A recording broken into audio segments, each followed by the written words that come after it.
બીજી વારના ક્ષત્રિયો ક્યાંથી આવ્યા, ત્રીજી વારના ક્યાંથી આવ્યા, ચોથી વારના ક્યાંથી આવ્યા?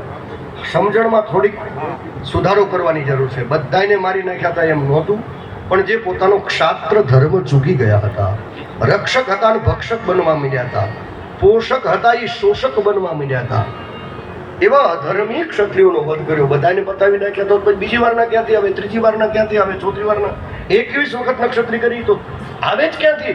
પહેલી વખતે સંપૂર્ણ સફાયો થઈ ગયો હોય. પણ જે અધર્મી હતા, જે પોતાનું કર્તવ્ય ચૂક્યા હતા, ધર્મનો ધ્વંસ કરવા માંડ્યા હતા, ગૌ બ્રાહ્મણ પ્રતિપાલનું જે બિરુદ છે ક્ષત્રિયોનું, એને નિભાવતા નહોતા, દંડને જે યોગ્ય હતા એને જ પરશુરામ ભગવાને દંડ આપ્યો છે. અને દંડ આપ્યા પછી પણ જમદગ્નિ મુનિ પોતાના પુત્ર રૂપે પરશુરામજી આવ્યા છે. આ બધા જાણો છો. માં રેણુકા પાણી ભરવા ગયા હતા, પછી આવવામાં થોડીક વાર લાગેલા ગંધર્વોને જોવામાં, અને પછી ખુશી જમદગ્નિ ઉપાયમાન થયા અને પોતાના જે દીકરાઓ હતા બધાને કીધું કે હા તમારી માનું માથું કાપો. કોઈ ન થઈ શક્યું. પરશુરામ ભગવાને કીધું કે પિતાજી તમારી આજ્ઞા છે. એની સામર્થ્ય જાણતા હતા પોતે, અને પોતે તો ભગવાનનો અવતાર છે પરશુરામજી, 16મો અવતાર 24 અવતારમાં.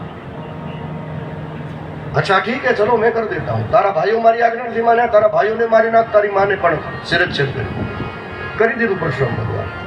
અને ઋષિ રાજી થઈ ગયા, જમદગ્નિ તું ડાયો દીકરો, કયાગરો દીકરો, હવે જે જોઈએ વરદાન માગી લે.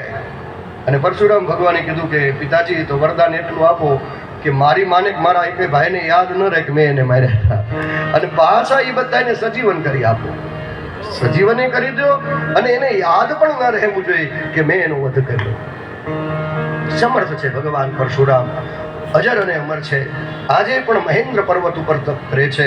અને જમદગ્નિ ઋષિએ પુત્ર પરશુરામને કહ્યું, 40મો શ્લોક છે અધ્યાયમાં, ક્ષમયા રોચતે લક્ષ્મી બ્રાહ્મી સૌરી યથા પ્રભા ક્ષમેણામાશુ ભર ભગવાન પુષ્યતે હરિરીશ્વર.